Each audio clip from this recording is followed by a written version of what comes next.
মধ্যপ্রাচ্যের পর বাংলাদেশের সবচেয়ে বড় বৈদেশিক শ্রমবাজার বরাবরই আলোচনার সামনে অনিয়ম আর সিন্ডিকেটের অভিযোগ 2008 সালে বন্ধের পর চালু হয় 2016-তে দুর্নীতির অভিযোগে ফের 2018 সালে বাংলাদেশ থেকে শ্রমিক নেওয়া বন্ধ করে দেয় দেশটি 2021 সালের 18 ডিসেম্বর নতুন সমঝোতা চুক্তির মাধ্যমে সেই বাজার খুলতে সময় লেগে যায় 3 বছর 2022 সালের আগস্টে শুরু হয় কর্মী যাওয়া 2024-এর 1 জুন আবারও বাংলাদেশিদের জন্য বন্ধ হয় দেশটির শ্রমবাজার এরপর শুরু হয় দুই দেশের আলোচনার টেবিলে নানা শর্ত শিথিলের দর কষাকষি সম্প্রতি প্রধানমন্ত্রী তারেক রহমানের মালয়েশিয়া সফরে অগ্রাধিকার পায় দেশটির শ্রমবাজারে বাংলাদেশিদের কর্মসংস্থানের বিষয়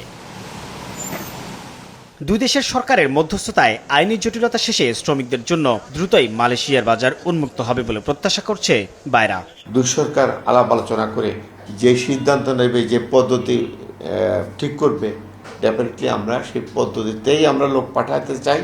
আমরা চাই যে দ্রুত গতিতে লোক যায় সিন্ডিকেট দুর্নীতির মতো নানা বিতর্কিত বিষয় এড়াতে এজেন্সি ও সরকারকে সমন্বিত উদ্যোগে কাজ করতে হবে বলে মনে করেন জনশক্তি রফতানিকারকরা সরকার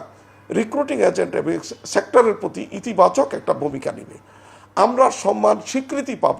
তবেই তো আমরা উৎসাহিত হব আমরা গভর্নমেন্টের এজেন্ডা বাস্তবায়নের জন্য কাজ করতে চাই তাদের যে মিনিমাম চাকরি দিবে বলেছে আমরা জনশক্তি রপ্তানি করে তার একটা বিরাট অংশ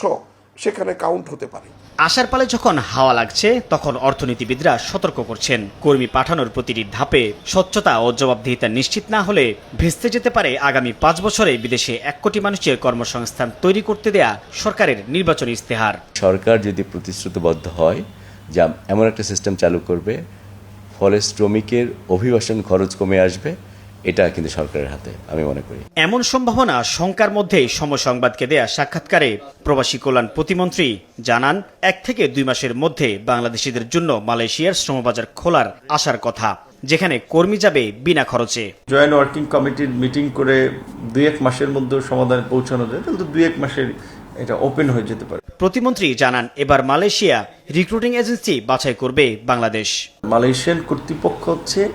বাংলাদেশ থেকে লোক যাওয়ার ক্ষেত্রে রিক্রুটিং এজেন্সি সিলেক্ট করবে সিন্ডিকেট